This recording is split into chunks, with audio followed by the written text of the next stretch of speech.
மக்களே! இன்னைக்கு நம்ம நெறைய டாட் மண்டல் ஆர்ட் கோஸ்டர்லாம் பண்ணோம்ல, அதோட ஸ்டாண்ட தான் இன்னைக்கு பெயிண்ட் பண்ண போறோம். அதுக்கு நான் டார்க் கலர்ஸ்ல ஒரு மாரி அப்ஸ்ட்ராக்ட் பெயிண்டிங் மாரி ட்ரை பண்ணலான்ட்டு இருக்கேன். ஸோ, அதனால நான் ட்ரையாங்கிள், ரெக்டாங்கிள், ஸ்கொயர் அந்த மாதிரி ரேண்டமான ஷேப்ஸ் வரைஞ்சு எடுத்துக்கிட்டேன். நான் என்ன யோசிச்சேன்னா, மண்டேலா ஆர்ட் வந்து ரவுண்டா இருக்குமா, அதுக்கான பேஸ் இது.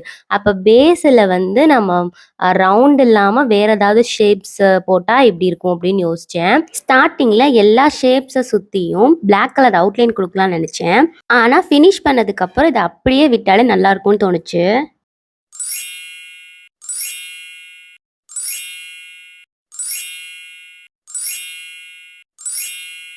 அதுக்கப்புறம் ஃபைனலா நம்ம என்ன பண்ணணும், வார்னிஷ் அப்ளை பண்ணிட்டு நல்லா காய வச்சுக்கணும். இது பார்க்க எப்படி இருக்கு அப்படின்றத மறக்காம கமெண்ட் பண்ணுங்க. ஃபைனலா நம்ம எல்லா கோஸ்டர்ஸையும் அடுக்கி வச்சு பார்த்தாச்சு.